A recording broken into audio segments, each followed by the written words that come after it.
Беларускія ўлады не могуць прадаць дом прэтэндэнта ў прэзідэнты, нягледзячы на значнае зніжэнне цаны.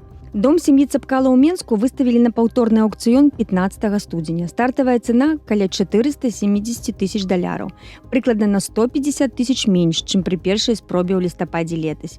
У доме прапісаныя двое непаўналетніх дзяцей. Нягледзячы на закон, які абараняе жытло, дзе жыве сям'я даўжніка, беларускія ўлады працягваюць спробы продажу. Раней улады ўжо канфіскавалі кватэру сям'і Цапкалаў і прадалі яе на аўкцыёне.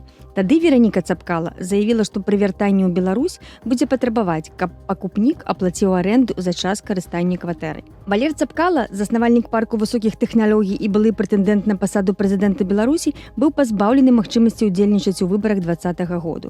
Яго жонка Вераніка Цапкала далучылася да штабу Святланы Ціханаўскай, якая стала галоўнай апаненткай Лукашэнкі. У красавіку 23 году Менскі абласны суд завочна прысудзіў Валеру Цапкала 17 гадоў турмы і штраф 1000 базавых велічынь за нібыта дыскрэдытацыю ўлады, хабарніцтва і карупцыю.